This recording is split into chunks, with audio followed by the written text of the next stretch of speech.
Sa pagpapatuloy po ng ating balitaan, pinagkaguluhan sa Baguio City ang isang dambuhalang cake na tampok sa pagdiriwang ng Hotel, Restaurant at Tourism Weekend. 300 tao ang nagtulong-tulong sa paggawa ng cake na ipinakain sa higit 10,000 katao. May hataw na balita si Brian Lacanlale. Highlight sa pagbubukas ng 9th Annual Hotel, Restaurant and Tourism Weekend sa Baguio City ang dambuhalang cake na ito.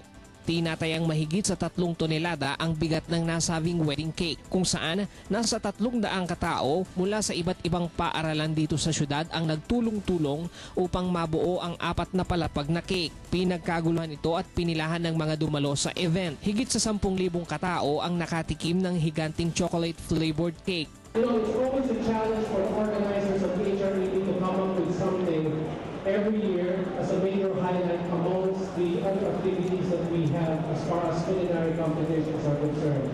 Ayon kay Baguio City Mayor Mauricio Domogan, ginawa nila ang dambuhalang cake para mapalakas at mapaunlad ang industriya ng turismo sa City of Pines, na isa sa mga pangunahing hanap buhay ng mga mamamayan sa syudad.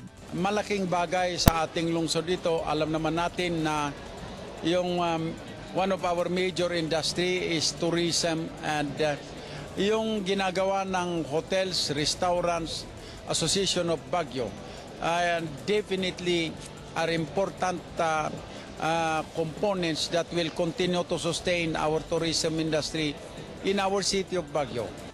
Panahuing pandangal naman si US to the Philippines Ambassador Harry Thomas sa unveiling ng largest wedding cake part 2 at pagbubukas ng nasabing okasyon. As many of you know, the hotel industry here in the United States, we in the United States is a long supplier of the Philippines. High quality food and ingredients, so many of the raisins are going to famous raisins where it comes from the United States, but leaves, wine, fruits, and vegetables. Tatagal ng 3 araw ang selebrasyon, nakapapalooban ng iba't ibang culinary competition, job fair and trade fair at mga seminars and workshop. Brian Lacanlale para sa Hataw Balita ng UNTV News Worldwide.